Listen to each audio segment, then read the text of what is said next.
लाखों टन वजनी ये आलीशान जहाज समुद्रों पर बड़े अभिमान से तैरते हैं, लेकिन ये भूल जाते हैं समंदर का गुस्सा कितना खतरनाक होता है। जब समंदर में तेज लहरें उठती हैं या कोई खराबी इन शिप्स में आ जाती है तो जो नज़ारा होता है वो बेहद खौफनाक होता है। ये बड़े बड़े आलीशान जहाज बिल्कुल कागज की कश्ती की तरह डूब जाते हैं, कबाड़ हो जाते हैं और इनमें सवारी करने वाले समंदर की अथाह गहराइयों में छटपटाते रह जाते हैं। आज के इस वीडियो में हम जानेंगे कि ये बड़े बड़े जहाज जिन्हें state of the art technology से डिजाइन किया जाता है, बनाया जाता है, अरबों डॉलर्स खर्च किए जाते हैं जिन पर, वो बड़ी बड़ी लग्जरी शिप्स आखिर समंदर में डूब क्यों जाती हैं। आइए जानते हैं कि आखिर इन शिप्स के डूबने के पीछे राज क्या है।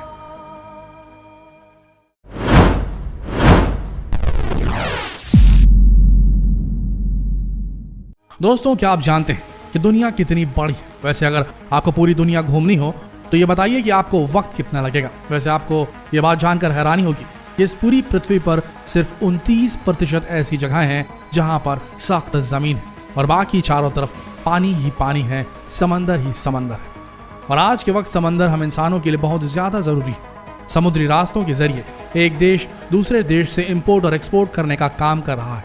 समुद्र ही वो जरिया था जिसकी वजह से क्रिस्टोफर कोलंबस ने अमेरिका को खोज निकाला था और वास्को डी गामा ने गोवा को।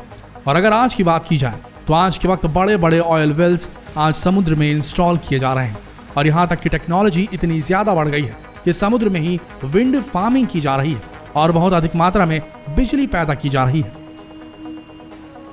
इन सब के अलावा समुद्र से जुड़ी जो सबसे जरूरी चीज है वो है ट्रांसपोर्टेशन। इन समुद्री रास्तों पर ही बड़े बड़े जहाज कई टन माल लेकर एक देश से दूसरे देश पहुंच जाते हैं। सोच कर देखिए, अगर इतना भारी टनों टन माल हवाई जहाज के जरिए पहुंचाया जाता तो माल को इंपोर्ट और एक्सपोर्ट करने में एक्सपेंसेस खर्च कितने ज्यादा बढ़ जाते। इसीलिए समुद्री ट्रांसपोर्टेशन हम सब के लिए जरूरी, हर देश के लिए जरूरी। जितना टन माल एक समुद्री जहाज लेकर चलता है उतना टन माल एक हवाई जहाज लेकर कभी नहीं उड़ सकता।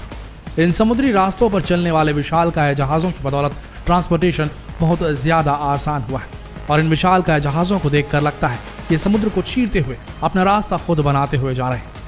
जब आप अपनी आंखों से किसी बड़े से मालवाहक पानी के जहाज को देखेंगे तो आपको कहीं से भी ये नहीं लगेगा कि इतना बड़ा जहाज कभी पानी में डूब भी सकता है। लेकिन सच्चाई है कि कितने भी बड़े पानी के जहाज हो, समुद्र की एक बड़ी सी लहर के थपेड़े से ही ये बड़े से बड़े जहाज पल भर में ही समुद्र की गहराइयों में समा सकते हैं। ऐसी कई घटनाएं हुई जहां पर बड़े बड़े जहाज पानी में डूब गए और उनका आज तक पता नहीं लग पाया है। एक स्टडी में यह पाया गया कि हर साल करीब 10 बड़े मालवाहक जहाज पानी में डूब जाते हैं और ये न्यूज इंटरनेशनल बन भी नहीं पाती। सोचने वाली बात यह कि आखिर इतने बड़े कई टन वजनी मालवाहक जहाज पानी में डूब कैसे जाते हैं, जबकि इन्हें ऐसे बनाया गया होता है कि समुद्र की लहर को बड़ी आसानी से टैकल कर सके। लेकिन फिर भी ऐसी क्या परिस्थिति हो जाती है जिसकी वजह से इतने बड़े जहाज पानी में डूब जाते हैं समंदर के। दोस्तों, बने रहिए इस वीडियो में और जानिए कि कैसे ये विशालकाय जहाज समुद्र की एक बड़ी लहर को भी नहीं संभाल पाते। सन 2015 में एक ऐसी ही बहुत बड़ी घटना हुई थी। 2015 के वक्त जुपिटर नाम का एक बहुत बड़ा मालवाहक जहाज वियतनाम के पास अचानक डूब गया। ये इतना बड़ा जहाज था कि जिसके डूबने की कल्पना किसी ने भी नहीं की थी, क्योंकि ये जहाज पूरे 56 किलो टन वजनी था। इसके अलावा इसमें कई टन माल लोड भी किया गया था। इस जहाज के डूब जाने के बाद इसमें सवार 19 कर्मचारी नहीं बच पाए। इनमें से सिर्फ एक ही ऐसा कर्मचारी था जो इस हादसे में किसी तरीके से बच गया था।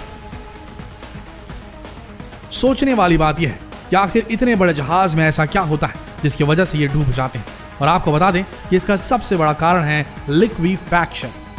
असल में जब मालवाहक जहाजों में ज्यादा आयरन ओर या इस तरह की चीजों को लोड किया जाता है तो उनमें केमिकल रिएक्शन होने लगता है जिसे लिक्विफैक्शन कहते हैं। और इस रिएक्शन के होते ही जहाज गलने लगता है और डूब जाता है।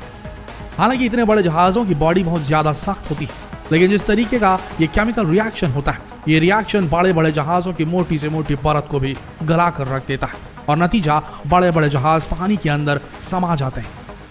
2015 में जो जुपिटर जहाज की घटना हुई थी, उस हादसे ने कई लोगों के कान खड़े कर दिए थे और इस पर सर्वे किया गया था। सर्वे में यह पाया गया कि लिक्विफैक्शन की वजह से ऐसा हुआ है। और इसके बाद इंटरनेशनल मैरीटाइम ऑर्गेनाइजेशन यानी कि IMO ने यह चेतावनी जारी की कि एल्युमिनियम के जितने भी प्रोडक्ट्स पानी के जहाजों में लोड किए जाते हैं उनकी वजह से केमिकल रिएक्शन हो रहा है और इस वजह से जहाज की बॉडी गलने लगती है। इसीलिए माल लोड करते वक्त सही नियमों का पालन करने की सख्त जरूरत है, अन्यथा ये बड़े बड़े मालवाहक जहाज पानी में, समंदर में डूबते रहेंगे और अपने साथ कई जाने और करोड़ों रुपए के माल की हानि सहते रहेंगे। वैसे इन सब के अलावा इतने बड़े जहाजों के डूबने का एक और बहुत बड़ा कारण है, और वो कारण है गलत तरीके से की गई लोडिंग।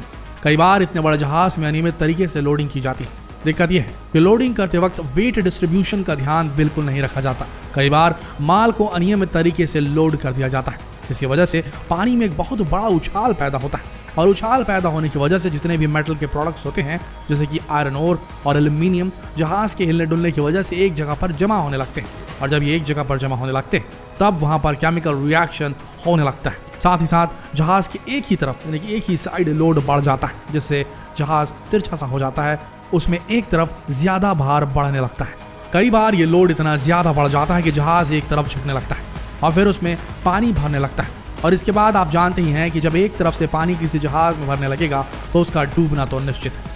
पिछले कुछ सालों में इस तरह की कई घटनाएं बहुत ज्यादा बढ़ी। एक तो इतने बड़े बड़े जहाज डूब जाते हैं और उसमें लदा करोड़ों अरबों का माल डूब जाता है, साथ ही साथ उसमें काम करने वाले कई कर्मचारी अपनी जान गंवा बैठते हैं। इस तरह की घटनाओं की वजह से IMO ने अब कुछ रूल्स एंड रेगुलेशंस जारी कर दिए हैं, जिसके तहत इस बात को ठीक तरीके से सुनिश्चित किया जाता है कि जहाज में मेटल के प्रोडक्ट्स कितनी मात्रा में लोड किए जाने हैं, साथ ही साथ डिस्ट्रीब्यूशन का भी ठीक तरीके से ध्यान रखा जाता है। लेकिन इतना सब कुछ करने के बावजूद अफसोस की बात यह है कि इस तरह के रूल्स एंड रेगुलेशन को बहुत कम ही लोग मानते हैं, और यही वजह है कि इस तरह की कई घटनाएं आज भी होती हैं। देखा जाए तो इस तरह की बड़ी बड़ी घटनाओं को रोका जा सकता है। आज हम इंसान टेक्नोलॉजी में इतने ज्यादा आगे बढ़ गए हैं कि हम चाहें तो इन बड़े बड़े जहाज़ों में कई तरह के सेंसर्स लगा सकते हैं, जो हमें ये बता सकते हैं कि जहाज़ में कहाँ पर ज्यादा माल लोड कर दिया गया है, जिसकी वजह से उसमें झुकाव पैदा हो सकता है। अगर इस तरह के सेंसर्स जहाज में इंस्टॉल कर दिए जाए तो यकीन मानिए जहाज़ों में वेट डिस्ट्रीब्यूशन की समस्या को पूरी तरीके से हल किया जा सकता है।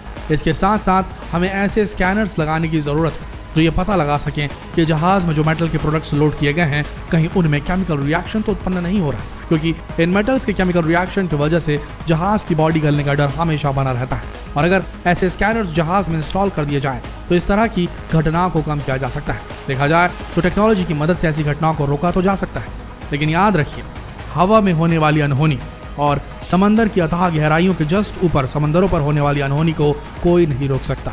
अगर ऐसा कुछ होता है तो वहाँ बचाव कार्य कितनी तेजी से किए जा सकते हैं यही मायने रखता है, जो कि बहुत मुश्किल होते हैं और मौत और जान माल की हानि होना तय होता है। तो दोस्तों आशा करते हैं वीडियो आप सबको ज्ञानप्रद लगा होगा। अगर लगा तो इसे अपने तक सीमित न रखें, इसे शेयर करें फेसबुक, व्हाट्सएप पर, यूट्यूब पर, और बने रहिए हमारे चैनल के साथ, क्योंकि अगला वीडियो और भी ज़्यादा रोमांचक होने वाला है। मिलते हैं अगले वीडियो में, तब तक के लिए इस वीडियो के अंत तक बने रहने के लिए आप सबका दिल से धन्यवाद।